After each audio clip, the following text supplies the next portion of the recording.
Good morning. How are you? I'm doing good. You know what? I'm kind of excited because our coach, Stacey Fowler, who's on the program all the time, this woman is all over the place. She's on magazines. She's at school functions. She's here on TV with us, and she was also on Good Morning America. Good Morning America? Yeah, what show's that?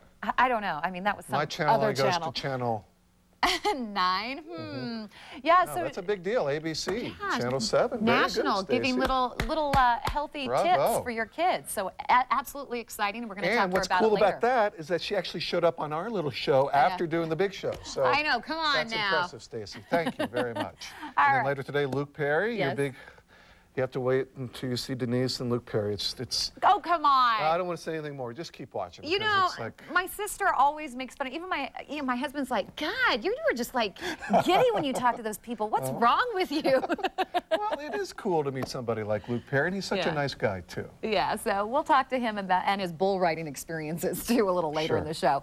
But first, on a more serious note, every year, millions of women who are unhappy about the size, shape, or symmetry of their breast will undergo enhancement surgery. It's not a decision anyone takes lightly. You don't want to trust your health and your appearance to just anyone. Absolutely. Dr. David Broadway from the Broadway Center for Plastic Surgery is one of only a few triple board certified plastic surgeons in the Denver area. He's helped hundreds of women achieve the look they desire. Dr. Broadway joins us now on Spear and Logan. How are you? So 3 board certifications. What exactly does that mean? Well, board certifications is just an indication of training, and you have to go through the residency program or fellowship, and then you take the exam to be able to say that you're board certified. Perfect. So you got 3 of them. I have 3 of them. I'm first otolaryngology, or ear, nose, and throat, head and neck surgery. Then I did a facial plastics fellowship and decided to go back and become a general plastic surgeon because people kept asking me for other things besides the head and neck area. Right. And so I became a general plastic surgeon as well. Okay, so you operate on many things, but what is your #1 surgery? The most common thing I do is actually breast augmentation. I do liposuction, tummy tucks, facial plastic surgery, obviously, but the most common request that I have is breast augmentation. Let's talk about some of the common reasons people come to you for breast augmentation. What are they? I think that varies as do the patients themselves. Over 250,000 women a year get implants, so you can imagine the reasons they want to have implants is very variable as well. I think it's related to age group. I operate on women from 18 to 65 for breast implants. And I think the younger group have goals of symmetry. They want to look better in clothing. They want to look great in their swimsuits that summer. Women that have gone through nursing and child raising and those kinds of things, they have different issues, and so implants can help them as well. Gravity takes over. I didn't want to say it. So it's like 21, 33. All right, doctor, on a more serious note, now you have brought some examples here, gel and saline. Let's talk about those. Okay. There are pros and cons to each of them. Right now, today, you have to be in a study to get a gel implant. That may change. The FDA looks as if it's going to give us permission once again to use gel implants for everybody, but currently you have to be in a study. I participated in a couple of them. The advantages of gel are that they're a little bit softer, they're a little bit lighter in weight. Which one's the gel? May I touch? This is just an excuse for me to touch. Yes. May I point out which one is the gel? Which is, this is gel, I'm guessing. See? Very good. That's a very common reaction. And the most requested would be gel or saline? Well, worldwide it's gel, but in the United States, with all the controversy that went on in the early 90s, currently we're putting in a lot more salines than gel. But I think that is going to reverse, and I think it'll reverse fairly quickly. Saline good as well, now that I'm I think he's enjoying this too much. Let's see. Well, I have a degree in science somewhere along the way, so very good. Now, where do you make the incision? I'm always curious, where do you make the incision for breast augmentation? Well, I offer 3 different ones, one below the breast, one right around the areola or the nipple area, and one in the axilla or the armpit.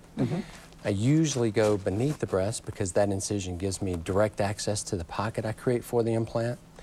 I have more control of the fold, which is probably the most critical for getting a good result. And the recovery is a lot easier as well. So I do most of mine using the inframammary approach. It helps with the recovery. It also helps with looking more natural.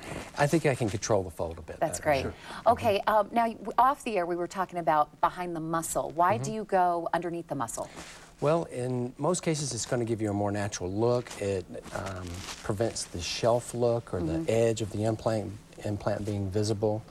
It makes mammography easier and lower risk for capsular contracture, which is a hardening of the scar band around the implant. We had a lot of fact or fiction during the commercial before we started here. Let's talk about one fact or fiction question. Breastfeeding.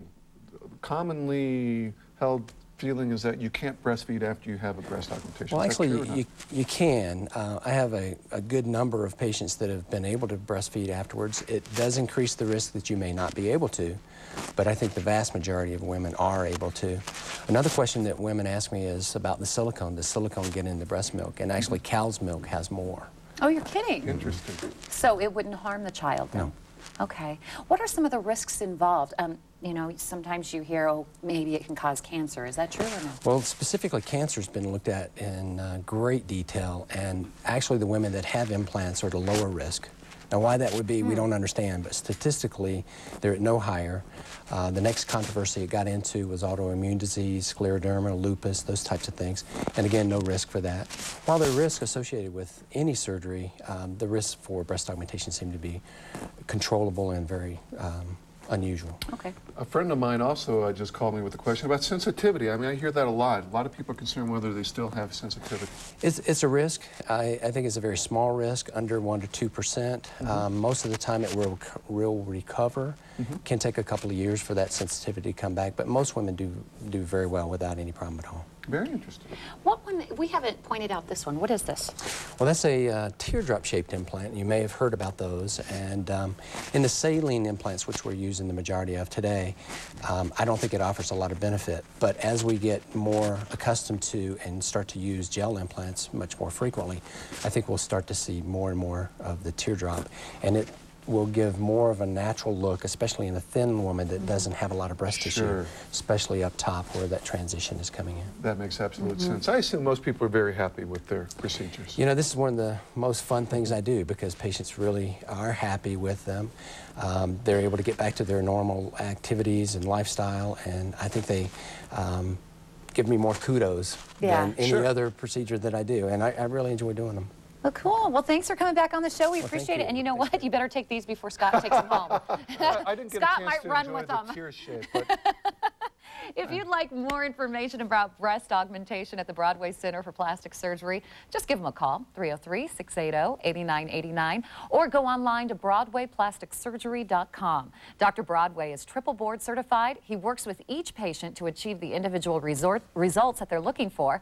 The Broadway Center for Plastic Surgery paid for this segment.